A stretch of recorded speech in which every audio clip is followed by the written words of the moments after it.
তোমাতেই সীমাবদ্ধ আমি। লেখনীতে মাইশা চৌধুরী। পর্ব সংখ্যা ৫। ১৫ দিন পর সারা রাত কেটে ভোরের আলো ফুটতে শুরু করেছে ধরণীর বুকে। নতুন ভোর, নতুন আলো। কিন্তু কেউ একজন রাস্তার এক সাইডে বসে আছে। হ্যাঁ, সে ইয়াস, যার পুরো জীবনটাই অন্ধকারে ভরে গিয়েছে। ভাবির মৃত্যুর পর একে একে সব হারিয়ে ফেলেছে ও। মায়ের মতো ভালোবাসা ভাইকে খুঁজল, এতদিন পেল না। আবার আজ নিজের অর্ধাঙ্গিনীর মুখে বিচ্ছেদের কথা যেন আবারও ভেঙে দিয়েছে ইয়াসকে। সারা রাত রোড সাইডে বসেছিল, মাথায় কিছুই নেই। এইভাবে মানুষ চলতে পারে না, মানসিক রোগী হয়ে যাচ্ছে ও। ইয়াস জানে না ওর কপালে কি আছে, কিন্তু কয়েকদিন ধরে রাস্তায় রাস্তায় ঘুরে কাটছে তার দিন।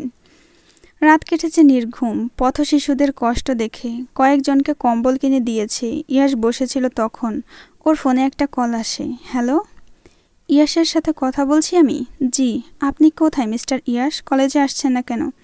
আসলে স্যার, কোনো কিছু শুনতে চাই না। এমনভাবে হয় না। আপনাকে আর কলেজে আসতে হবে না, আপনার চাকরিটা নেই। কল কেটে দেয় আব্রাহাম নামের লোকটি। ইয়াস এবার হাসে, আকাশের দিকে তাকিয়ে বলে, এইভাবে নিঃস্ব করলে আমায়? ঠিক আছে, মেনে নিলাম। তখনই ইয়াসের কাঁধে কেউ হাত রাখে। ইয়াস তাকিয়ে দেখে ইরফান। ইয়াস এতটাই অবাক হয় যে তার কথা বলা বন্ধ হয়ে গিয়েছে। জড়িয়ে ধরে ও ইরফানকে। ইরফানও ভাইয়ের পিঠে হাত বুলিয়ে দেয়। ইয়াসের চোখের পানিতে ইরফানের শার্ট ভিজে যায়। ইরফান বুঝতে পারে তার ভাই কাঁদছে। ইরফান ইয়াসকে নিজের মুখোমুখি দাঁড় করায়। ইয়াস বলে, কোথায় ছিলে তুমি ভাইয়া? কত খুঁজেছি তোমায় জানো? আম্মু অসুস্থ হয়ে গিয়েছে তোমার চিন্তায়। কেন এভাবে হারিয়ে গিয়েছিলে? একা থাকতে চেয়েছিলাম ভাই আমার। জীবনে এমন কিছু সময় আসে যখন মানুষ চায় সবার সাথে দূরত্ব বাড়াতে, নিজেকে একা করতে। আমিও তাই করেছি। মোহনার অতীত নিয়ে আমার সমস্যা ছিল না, কিন্তু ৪ বছরের সংসারে একবারের জন্য ও আমার হয়নি। আমার সন্তানের কথাও ভাবিনি, শেষ করে দিল নিজের জীবনটাকে। কি বলছো ভাইয়া? ঠিক বলছি, ও ৩ মাসের প্রেগনেন্ট ছিল। সেই রিপোর্ট আমি ডক্টর লিনার কাছ থেকে পেয়েছিলাম ও মারা যাওয়ার ২ দিন পর।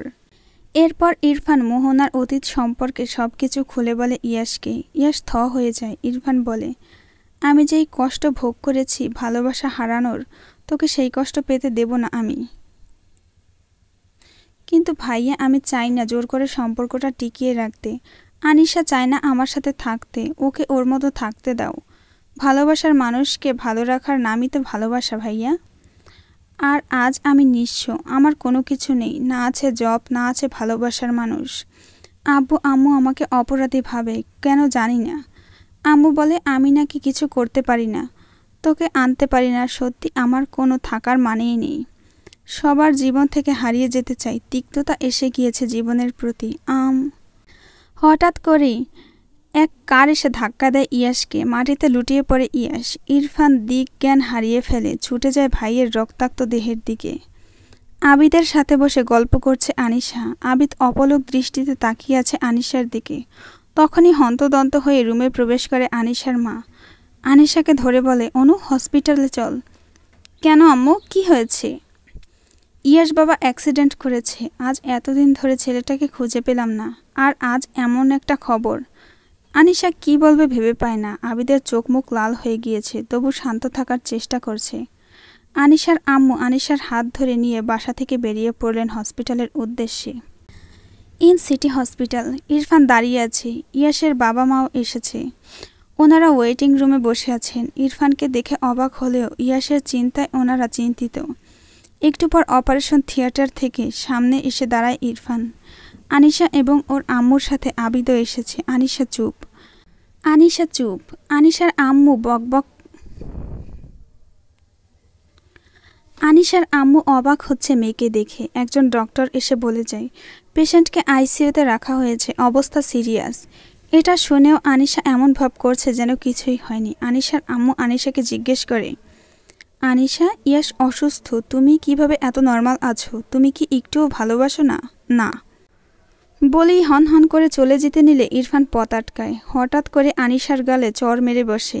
আনিশা সহ উপস্থিত সকলে অবাক। আনিশা গালে হাত দিয়ে সকলের দিকে তাকিয়ে আছে। আমি হসপিটালে কেন? আনিশার আম্মু আনিশার কাছে গিয়ে দুবাহু ধরে বলে, কি নাটক করছো? মাত্রই এলে, এখন বলছো তুমি কেন এখানে? আজব। আম্মু আমি নাটক কেন করব? আনিশার আম্মু আরও কিছু বলতে চেয়েছিলেন, কিন্তু ইরফান থামিয়ে দিয়ে বললেন, ওকে কিছু বলে লাভ নেই আন্টি, আনিশার কিছু মনে নেই। মানে? মানে ওকে হিপনোটাইজ করে রাখা হয়েছিল। ওর ফ্যামিলি মেম্বার বাদে আর কাউকে সহ্য করতে পারছিল না, আর না পারছিল ইয়াসকে সহ্য করতে। কি? অবাক হয়ে বলে আনিশা। তুমি ইয়াসকে সহ্য করতে পারোনি, এটা আমি খেয়াল করেছি তোমাকে হসপিটালে ঢোকার সময়। চোখ স্থির ছিল তোমার। আনিশা থ হয়ে দাঁড়িয়ে আছে। আনিশার আম্মু বলে, কে করেছে এটা, আর তুমি কিভাবে জানলে? এতদিন কই ছিলে বাবা? বলছি আন্টি। প্রথমেই বলি, আমি একা থাকতে চেয়েছিলাম, তাই দূরে ছিলাম। আর আমি কিভাবে জানি? আমি দূরে থাকলেও আমার পরিবারের সকল সদস্যদের সব খবর আমি রাখতাম। হ্যাঁ, এখন বলতে পারেন আমি কেন ফিরিনি, সেটা পরে বলছি। আগে বলি আপনার ভাইয়ের কথা। আমার ভাই? আবিদ নাম ওনার, তাই না? হ্যাঁ। উনি আনিশাকে হিপনোটাইজ করেছে। কি বলছেন এসব? কে আপনি? হ্যাঁ, আমার নামে এসব বলছেন? রেগে আবিদ বলে ওঠে কথাগুলো। আমি কে? আমি ইরফান। আমি সব জানি আপনার বিষয়ে। আপনি আনিশাকে লাইক করতেন, তাই না? বয়স কম আর সাইকো টাইপ আপনি। নিজের ভাগ্নিকে হিপনোটাইজ করে ফেলেন তাই বলে? কারণ আপনি ওকে পছন্দ করতেন। বলুন সত্যি কি না? আবিদ চুপ। ইরফান আবার বলে, আমার ভাইয়ের আজ এই অবস্থা শুধু আপনার জন্য। আপনি আনিশা আর ওর মাঝের দূরত্ব বাড়িয়ে দিয়ে নিজে আনিশাকে পাওয়ার আশা করছিলেন। লজ্জা করল না একবারও? ছি।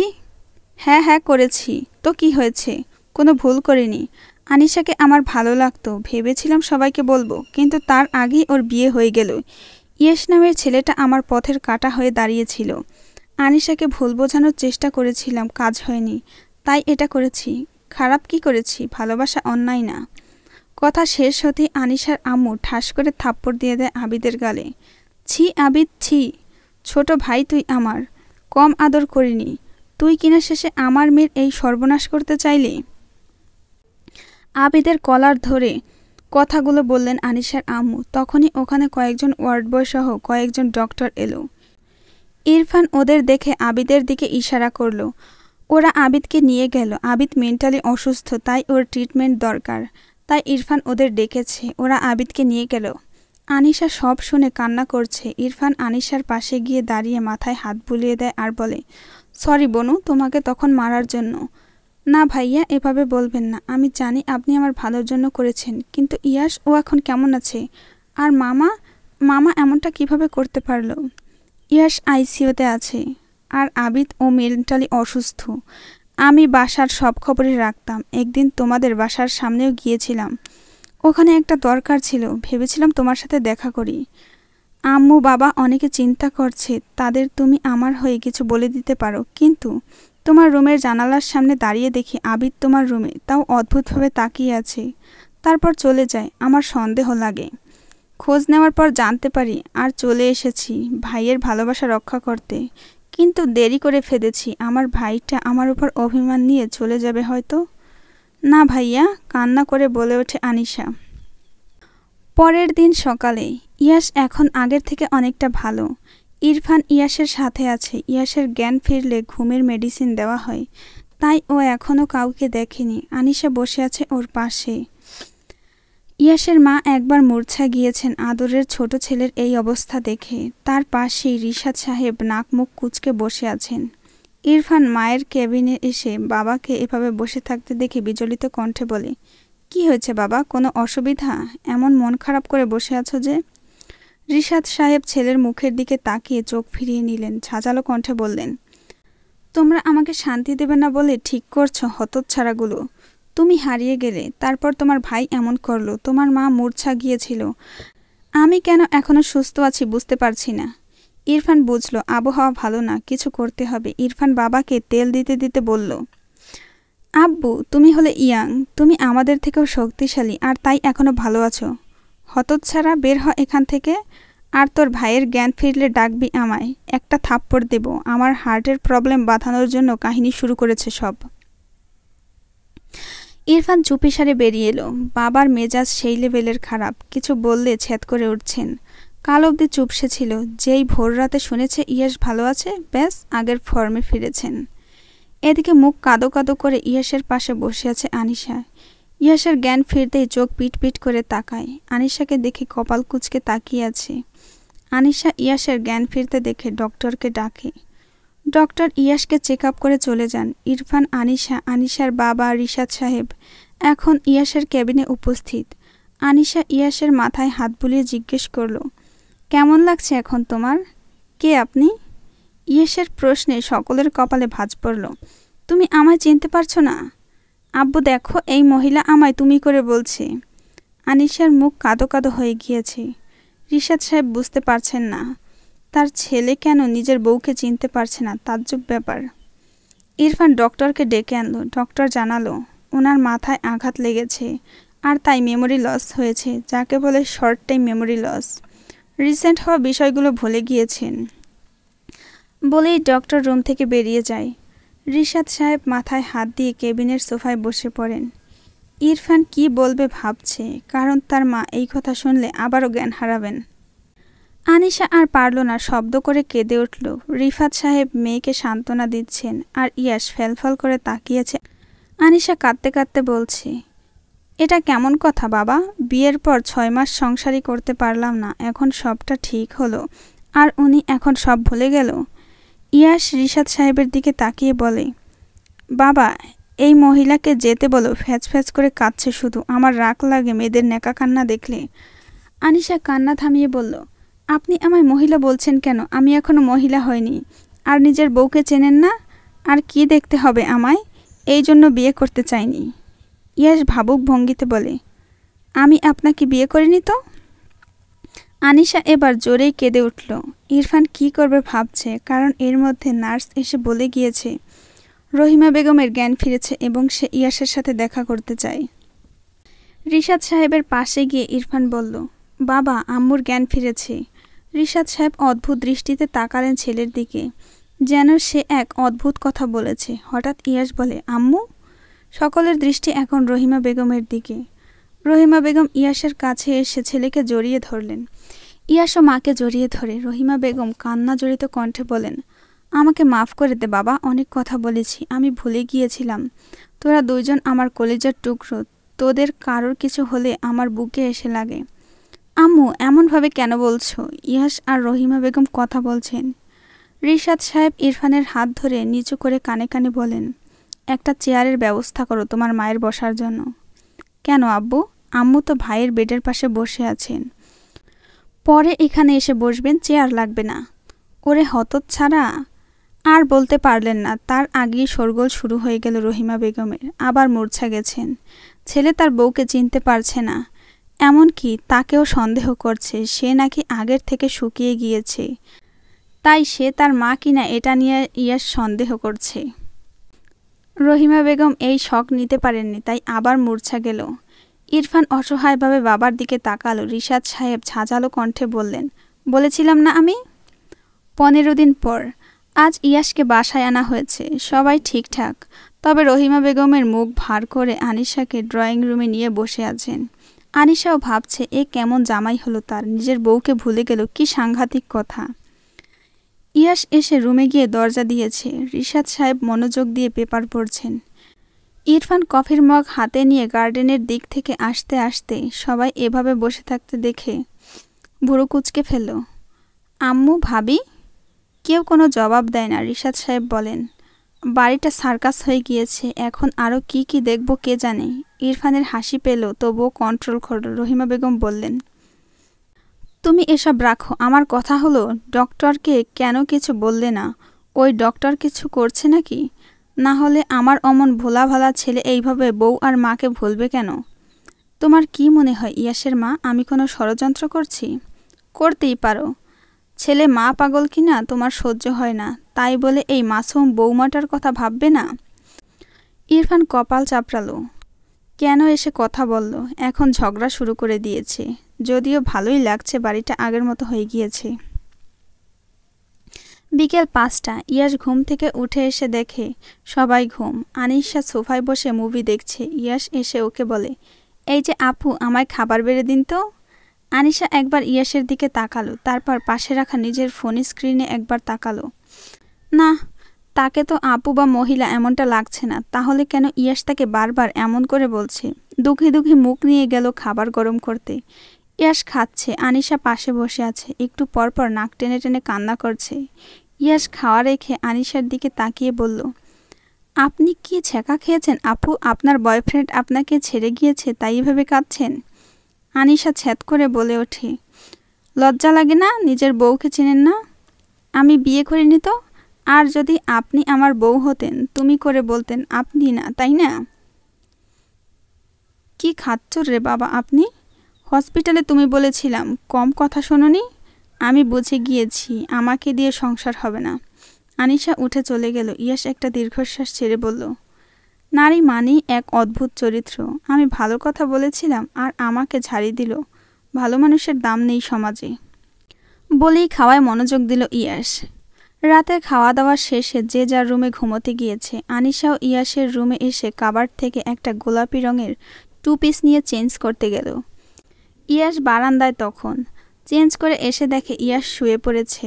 আনিশা লাইট অফ করে ইয়াসের পাশে গিয়ে শুয়ে পড়ে। রাত প্রায় 3:30টার কাছাকাছি। তখনই এক চিৎকারে লাফিয়ে ওঠে আনিশা। ইয়াস অবাক হয়ে ওর দিকে তাকিয়ে আছে। আনিশা জিজ্ঞেস করে, কি হয়েছে? চেঁচাচ্ছেন কেন এত রাতে? আপনি তো আপু সুবিধার না, এত রাতে আমার রুমে কেন? আমার সব কেড়ে নিতে এসেছেন? ছি ছি, পুরুষ নির্যাতন আইন নেই বলে কি এইভাবে আমার রুমে আসবেন আপনি? আনিশা তবদা খেয়ে গিয়েছে ইয়াসের কথা শুনে। এটা কি বলল এই লোক? আনিশা বলে, আপনি তো আচ্ছা বদলোক। হ্যাঁ, বউ আমি আপনার। এইসব অপবাদ একদম দেবেন না। আর যদি একটা আওয়াজও করেছেন সত্যি সত্যি আপনার সব কেড়ে নেব। বদলোক একটা, ঘুমান। আনিশা কথাগুলো বলে পাশ ফিরে শুয়ে পড়ে। ইয়াস মনে মনে বলে, মেয়ে মানুষ ভালো না, কথায় কথায় ছ্যাদ করে ওঠে। ঘুমিয়ে পড়ে ও। পরের দিন সকাল 9টা বাজে। আনিশা দরজার পাশে ওয়েট করছে কখন ইয়াস বাসায় ঢুকবে আর ওর হাতের থাকা লাঠি দিয়ে ওর মাথায় একটা বাড়ি দেবে। আনিশা ওয়েট করছে কখন ইয়াস বাসায় ঢুকবে আর ওর হাতে থাকা লাঠি দিয়ে ওর মাথায় একটা বাড়ি দেবে। আনিশা শুনেছে আঘাত লাগা স্থানে আবারও আঘাত পেলে স্মৃতি ফিরে আসার সম্ভাবনা আছে। ইয়াস 7টায় উঠে জগিং করতে গিয়েছে। ফেরার সময় হয়েছে প্রায়। আনিশা দরজার বাইরে উকি দিয়ে দেখল একটা ছায়া এদিকেই আসছে। আনিশা বিসমিল্লা বলে দিল এক বাড়ি। তারপর যা দেখল তাতে ওর মাথা ঘুরে উঠল। আনিশা যাকে বাড়ি মেরেছে সে আর কেউ নয়, রিশাদ সাহেব। আনিশা কি করবে ভেবে পায় না। রিশাদ সাহেব ওকে দেখার আগেই দৌড়ে রুমে চলে যায়। এদিকে রিশাদ সাহেবের মাথায় আলু উঠে গিয়েছে। কিছুক্ষণ পর রহিমা বেগম দেখেই সন্দিহান গলায় বলছেন, কাকে টিচ করতে গিয়ে গণধোলায় খেয়ে এসেছো? রিশাদ সাহেবের মেজাজ খারাপ হয়ে গিয়েছে। মাথায় বরফ ধরে বসে আছেন চুপ করে। এখন কথা বলে কথা বাড়াতে চান না উনি। ইয়াস এসেছে একটু পরে। আনিশা হল রুমে আসতেই রহিমা বেগম বলে উঠলেন, দেখো বৌমা, এই বয়সে বোধহয় আমার কপাল পড়বে। কিছু বুঝতে পারছি না এই লোক কি চায়, অসভ্য। রিশাদ সাহেব দাঁত কিরমির করে বলে ওঠেন, একদম বাজে কথা বলবে না রহিমা। অন্যায় করে আমাকেই আবার ধমকাচ্ছ? রহিমা বেগম বকবক শুরু করলেন। আনিশা স্বস্তির শ্বাস নিল। যাক, কেউ ওকে দেখেনি, পরে শ্বশুরমশাইয়ের থেকে মাফ চেয়ে নেবে। 2 মাস পর। ইয়াস এখন পুরোপুরি সুস্থ, সবাইকে চিনতে পারছে, কিন্তু আনিশাকে চেনে না। আনিশাকে আপু বলে আর আনিশা তেলে বেগুনে জ্বলে ওঠে। এমনই একদিন আনিশা ড্রয়িং রুমে বসে রহিমা বেগমের সাথে গল্প করছিল। তখনই কলিং বেল বেজে ওঠে। আনিশা দরজা খুলে দিতেই একটি মাঝবয়সী মেয়ে দৌড়ে এসে ইয়াসকে জড়িয়ে ধরে। আনিশা থ হয়ে তাকিয়ে আছে। ইয়াসও অবাক। মেয়েটি বলে, মিস ইউ রে, কতদিন দেখি না তোরে। ভাবনিস বেশি, আগে কল দিতি, এখন তাও দিস না ঢং। ইয়াস কিছু বলতে যাবে তার আগেই একটা ঝাড়ু এসে ওর সামনে পড়ে। ইয়াস সহ মেয়েটি তাকিয়ে দেখে আনিশার হাতে আরও 2টা ঝাড়ু নিয়ে দাঁড়িয়ে আছে। আমার জামাইয়ের থেকে সরে যাও পেতনি। সাহস কিভাবে হয় তোমার ওর সাথে চিপকে যাওয়ার? ও আমাকে চেনে না বলে যা খুশি তাই করবে তুমি। সর। বলেই ঝাড়ু নিয়ে তেড়ে গেল মেয়েটির দিকে। মেয়েটি ইয়াসের পেছনে গিয়ে লুকিয়ে পড়ে। রহিমা বেগম থামতে বলছেন, কিন্তু আনিশা শুনছে না। আনিশা মেয়েটির পেছনে ঝাড়ু নিয়ে ছুটতে লাগলো। পুরো হল রুম ধরে দৌড় চলছে তাদের। মেয়েটির পিছে ঝাড়ু হাতে আনিশাও সমানতালে দৌড়াচ্ছে। আনিশা দৌড়াতে দৌড়াতে হঠাৎ একটা টান অনুভব করে। ইয়াস ওকে টান দিয়ে নিজের কাছে নিয়ে নিয়েছে। রিল্যাক্স, কিভাবে ছুটছো, পড়ে যাবে তো। গেলে যাই, তাতে তোমার কি? ওই পেতনিকে আমি মেরেই ফেলবো আজকে। বলেই আনিশা ইয়াসকে ছাড়িয়ে আবারও দৌড় দেয়। মেয়েটি ইয়াসের পেছনে গিয়ে লুকিয়ে পড়ে। আনিশা ওর মাথায় ঝাড়ু দিয়ে বাড়ি দিতে গেলে মেয়েটি ইয়াসের পেছ থেকে সরে যায় আর বাড়ি লাগে ইয়াসের মাথায়। আনিশা নিজেই হাঁ হয়ে যায়, এটা কি করে ফেলল ও? ইয়াস ততক্ষণে জ্ঞান হারিয়েছে। রহিমা বেগম ইয়াসের দিকে ছুটে গেল। মেয়েটি যেতে নিলে আনিশা বাধা দিল। আনিশা পানি নিয়ে গিয়ে ইয়াসের মুখের দিল। ইয়াসের জ্ঞান ফিরল। জ্ঞান ফিরতেই ও বলল, আনিশা তুমি এইভাবে ঝাড়ু হাতে দাঁড়িয়ে আছো কেন? আনিশা কি বলবে ভেবে পায় না। হাত থেকে ঝাড়ু ফেলে ইয়াসকে গিয়ে জড়িয়ে ধরে। আপনি ঠিক হয়ে গিয়েছেন? আমি কত অপেক্ষা করতাম আপনি কবে আমায় চিনতে পারবেন তার জন্য। আমি ভাবিনি আপনি আমায় আবার চিনতে পারবেন। রহিমা বেগম মেয়েটির হাত ধরে ওখান থেকে চলে যান। ইয়াস আনিশাকে বলে, আমি তো তোমায় রোজ আনিশা বলেই ডাকতাম তুমি ঘুমিয়ে যাওয়ার পর। আনিশা অবাক হয়ে ইয়াসের দিকে তাকিয়ে বলে, তার মানে আপনি ঠিক হয়ে গিয়েছেন আগেই? হ্যাঁ, আগের মাসে ডক্টর দেখিয়ে ফেরার সময় একটা কার অ্যাক্সিডেন্ট হতে দেখায় ওখানে সব মনে পড়ে যায়, কিন্তু প্রকাশ করিনি। আমি দেখতে চেয়েছিলাম তুমি আমায় কতটুকু ভালোবাসো। বলেই ইয়াসের বুকে মুখ লুকিয়ে ফেলে আনিশা। ইয়াস বলে, যাকে তুমি ঝাড়ু দিয়ে পেটাতে চাইছিলে সে তোমার ননদ, আব্বুর ছোট ভাইয়ের মেয়ে নাফিসা। এই কথাগুলো শুনে আনিশা জিভে কামড় দেয়। ইস, কি কাণ্ডটাই না করলো সে। রহিমা বেগম অবশ্য রাগ করেনি আনিশার উপর। নিজের স্বামীর সাথে কাউকে এমনভাবে দেখলে এমনটাই করা উচিত বলে তিনি মনে করেন। 2 বছর পর এখন সব বদলে গিয়েছে। ইয়াস এখন ফ্যামিলি বিজনেসে জয়েন করেছে। ইরফান আর বিয়ে করেনি। রহিমা বেগম এখন কাঁথা সেলাই করেন অবসর সময়ে, কারণ সামনেই তার নাতি নাতনি আসতে চলেছে। হ্যাঁ, আনিশা প্রেগনেন্ট। আনিশা তো সারাদিন বসে বসে বোর হয়। ইয়াসকে ফোন দিয়ে বকে আর ইয়াস হাসে। তাতে আনিশার আরও রাগ ওঠে। কদিন আগেই এক রাতে আনিশার ঘুম আসছিল না, পা জ্বালা করছিল। ইয়াস ঘুমিয়েছিল। আনিশা এক চিৎকার দিয়ে কেঁদে ওঠে। ইয়াস লাফিয়ে ওঠে, বলে, কি হয়েছে বউ, কাঁদছো কেন? আনিশা কেঁদেই চলছে। ইয়াস আরও কয়েকবার জিজ্ঞেস করতে আনিশা বলে, আমি যদি মরে যাই তাহলে খবরদার আর বিয়ে করবেন না। আমিও তো মহান না যে আপনাকে শেয়ার করব। বলেই আবার কান্না করে। এদিকে ইয়াস ব্যাককলের মতো তাকিয়ে আছে ওর দিকে। তুমি এই জন্য রাতে কাঁদছো?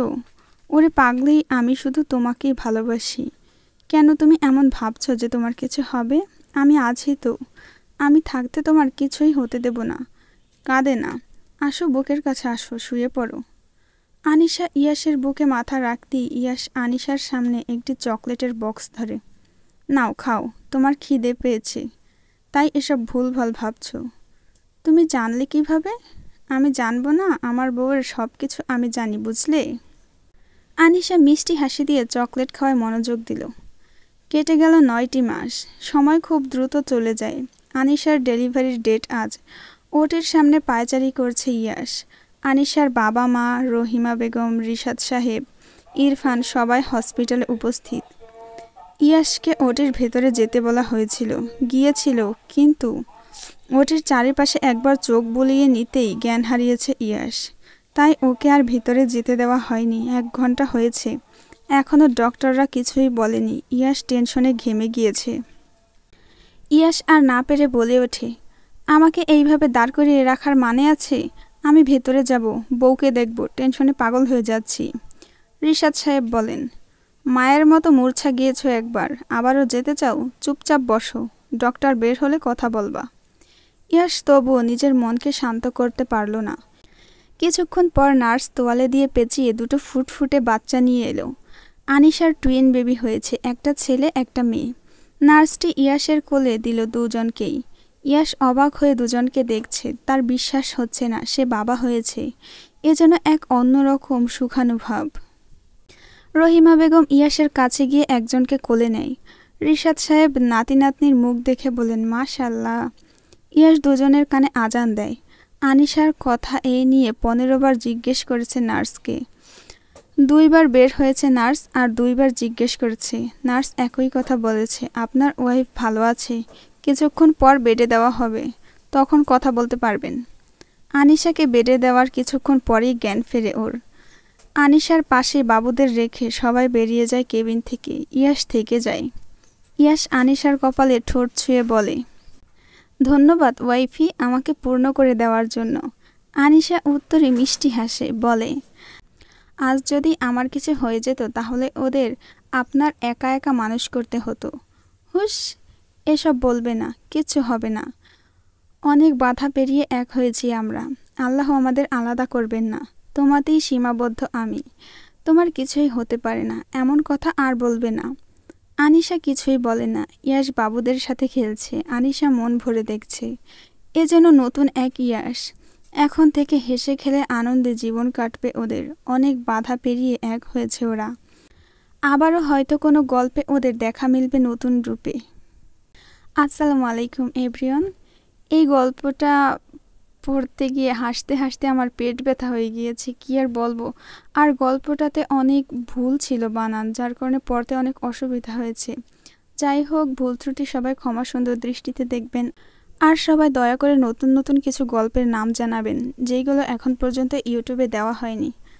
আমি দেখব সেখান থেকে যেইটা আমার পছন্দ হবে বা যেইটা আপনারা বেশি পছন্দ করবেন সেই গল্পটা আমি পরবর্তীতে আপলোড করব। ততক্ষণ সবাই ভালো থাকবেন। আল্লাহ হাফেজ।